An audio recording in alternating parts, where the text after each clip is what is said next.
17 was plenty old enough to drink, in Cam's opinion. 17 was almost old enough to vote, almost old enough to go to war. Neither activity sounded like something he'd go out of his way to do, but some people placed a lot of importance upon such things. Cam placed most of his importance upon clandestine sips of Jack. Daisy adjusted her sun hat and shook a bag of seeds, a smattering sprinkled into her canvas-gloved palm. Claire's needles tapped together, full speed ahead. "It's gonna rain." "So what if it does?" Daisy wiped a smear of sweat from her forehead, though it wasn't very warm. Certainly not as warm as it'd be in a month, or in another month after that. Hell, the mosquitoes were barely out. It was barely even spring. She glanced at Cam. "When the rain comes, I'll need help getting inside." "You know I'll take care of you, Miss Claire. You feel the first sprinkle," he vowed, "and I'll whisk you off to the parlor." "That's a good boy." "Mostly." She peered down at the project dangling from the needles. It was finally taking shape, green and gray. Not a mitten or a scarf, not a blanket for a baby. It was already too warm for those things anyway. The town of Staywater was always both too warm and not warm enough. Cameron wondered if it was just him or if everybody felt that way. Hazelhurst had air conditioning units in half its windows and gas heat that came up from the floors, but he couldn't remember the last time he'd heard either one of those systems running. God only knew if they even still worked. His swinging feet picked up a rhythm. Claire's needles followed along, unless it was the other way around. 1, 2, 1, 2, 1, 2.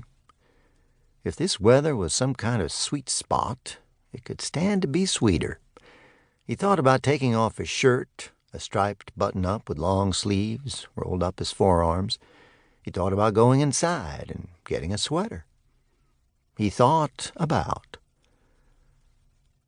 The needles pulled the yarn, loop by loop. Claire's foot leaned. "He's wandering again," Daisy murmured. Claire murmured back, "He's bored." "It's a boring town for a boy his age. In another few years, he'll kill time down at Dave's place, whatever they call it now, and he won't have time to reach into the cabinet, feeling good about stealing. He does feel good about it, you know. He kills plenty of time at Dave's already, but I don't think they serve him. He goes down there to see that woman." Daisy clucked her tongue. "She's trouble. Anyway, she's too old for him." "She agrees about that, so it's one thing we got in common. Someday we should tell him who she is and what she's done. He might not believe us, but then again he might. Might make it easier for him to leave when the time comes for that." Daisy snapped, "You hush your mouth." Cam stared into space. His feet kept time with Claire's lone foot pumping against the weight of the rocker, but Cam's heels knocked against the lattice that screened off the porch's underside. It was thin with dry rot and flaky with old lead paint.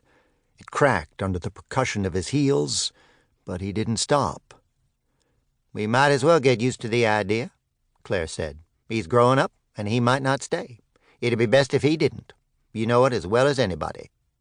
"But they always do, now that it's safe." She shook her head. "No, they don't."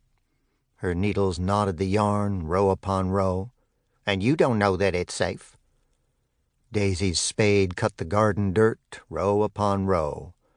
"They usually do," she amended her conviction. "And it mostly is. Besides, where else would he go?" "Forto, the swamp park, somewhere farther off than that. Anywhere he wants, I guess." Claire peered over her shoulder. Cam's feet bumped up and down, back and forth. The lattice held just fine. If Freddie was under there, he held just fine, too. Probably he'd taken off already, retreating to some quieter corner under the front.